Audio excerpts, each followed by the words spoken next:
कहानी की शुरुआत एक बड़े टापू से शुरू होती है। इस टापू पर ये दो आदमी कोई गेम खेल रहे थे। घुंघराले बालों वाले का नाम मैसी और दूसरे आदमी का नाम नोमा था। इसी बीच पैरी नाम का आदमी भी उनके पास आता है। पैरी लड़कियों की तरह रहता था क्योंकि उसकी मशीन में तकनीकी खराबी थी। वैसे जब भी कोई पैरी की मशीन का मजाक उड़ाता तो उसे बहुत गुस्सा आता था। चौथे आदमी का नाम मैक्स था जो शिकार करने का शौकीन था। सैम भी टापू पर नजर आ रहा था और वो पूरा दिन मछलियां पकड़ता रहता था। टापू पर दो आदमी और थे। लाल रुमाल वाले का नाम विंसी जबकि चश्मे वाले का नाम जॉन था। ये सातों एक बड़ी सी झोपड़ी में रहते थे। वैसे ये सातों ही मुजरिम थे। पिछले महीने जेल का जहाज इन्हें कहीं ले जा रहा था जो समुद्री लहरों में फंस गया, जिसका फायदा उठाकर ये सातों मुजरिम हथियार और कुछ सामान उठाकर जहाज से भाग गए और किसी तरह इस टापू पर पहुंच गए। थोड़ी ही देर बाद सभी को एक जहाज दिखता है। जहाज देखकर सभी खुश हो गए। पैरी जल्दी जल्दी लकड़ियां जलाता है ताकि जहाज उन्हें दूर से ही देख सके। इसी बीच जब विंसी दूरबीन से देखता है तो उसे पुलिस का जहाज नजर आता है। यह लोग जिस जहाज से मदद मांग रहे थे वह तो पुलिस का जहाज निकला। अब पैरी जल्दी जल्दी लकड़ियां बुझाता है। उसके बाद विंसी के कहने पर सभी ने बोट में से गन्स उठा ली। इन लोगों के पास एक बोट भी थी लेकिन उसमें फ्यूल की कमी थी। अब सभी लोग पुलिस का मुकाबला करने के लिए तैयार थे लेकिन जहाज इन्हें देख ही नहीं पाता और वापस चला जाता है। अगले दिन किनारे पर एक बेहोश लड़की पड़ी थी। सभी की नजर जैसे ही लड़की पर पड़ती है तो वह उसे उठाकर झोपड़ी में ले जाते हैं। कुछ देर बाद लड़की को होश आ गया। उसे अपने आसपास अजीब सी शक्लेशा देखकर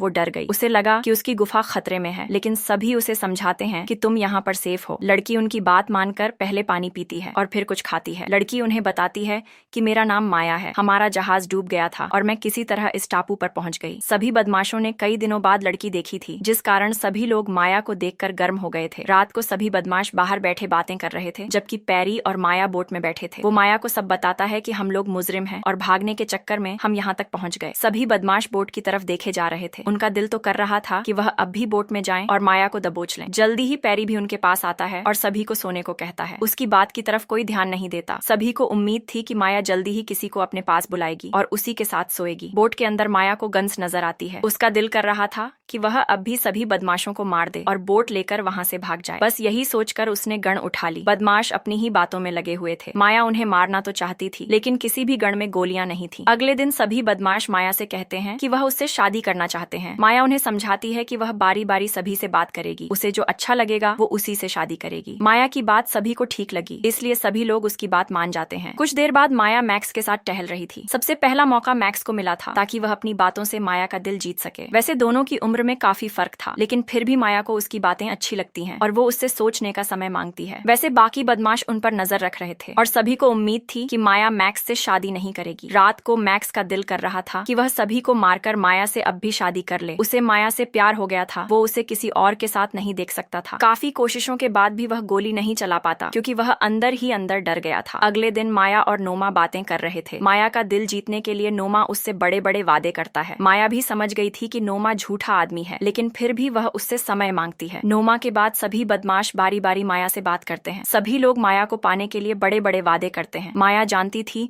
कि सभी एक नंबर के झूठे हैं लेकिन फिर भी वो किसी का दिल नहीं तोड़ती और सभी से सोचने का समय मांगती है। रात को सैम झूले पर सो रहा था। सोते सोते वो सपना देखता है और सपने में उसे माया नजर आती है जो उससे शादी करने के लिए मान गई थी। माया की हाँ सुनते ही सैम उस पर झपट है मगर वो तो सपना देख रहा था। वो खुद को झूले में फंसा लेता है जिसके साथ ही उसका दम घुट जाता है और वो मारा जाता है। अगले दिन सैम की मौत के कारण सभी दुखी थे। बदमाशों ने किनारे पर ही उसकी कब्र बना दी थी। विंसी उसकी मौत से दुखी नहीं था क्योंकि उसका मानना था कि दौड़ में एक खिलाड़ी कम हो गया। कुछ देर बाद पैरी सांपों से खेल रहा था। पैरी को सांप पालने का शौक था और वह उनसे बातें भी करता था। उधर जॉन अपने चाकू की धार तेज कर रहा था और इसी बीच उसके पास माया आती है। जॉन का चाकू देखकर वह इतना डर गई कि वह वहाँ से भागने लगती है। जॉन भी उसके पीछे पीछे भागता है। थोड़ा आगे जाने पर माया गिर जाती है। वह जब पीछे देखती है तो उसे अपने पास जॉन नजर आता है। माया को लगा कि जॉन पहले उसकी गुफा लूटेगा और फिर उसे मार देगा मगर जब जॉन उसे फूल देता है तो माया की जान में जान आती है। रात को जब सभी सो रहे थे तो पैरी झोपड़ी में सांप लेकर आता है। वो भी माया से शादी करना चाहता था। वो झोपड़ी में सांप छोड़ देता है ताकि वह 2-3 बदमाशों को मार सके मगर उसका सांप किसी को नहीं काटता और झोपड़ी से बाहर चला जाता है। पैरी भी बाहर आ गया था और उसे अपने सांप पर बेहद गुस्सा था। वो उसे पकड़कर उसे बुरा भला कहने लगा और इसी बीच उसका सांप उसे ही काट लेता है। सांप जहरीला था जिस कारण पैरी की मौके पर ही मौत हो जाती है। अगले दिन किनारे पर पैरी की भी कब्र बना दी गई। पैरी की मौत से सभी दुखी थे लेकिन माया मन ही मन मुस्कुरा रही थी। थोड़ी देर बाद माया नहाने की तैयारी कर रही थी और मैसी छुपकर उसे देख रहा था। दूसरी तरफ नोमा भी कोई शरारत कर रहा था। उसने बोट में से एक सिलेंडर उठा लिया था और फिर वह उसके साथ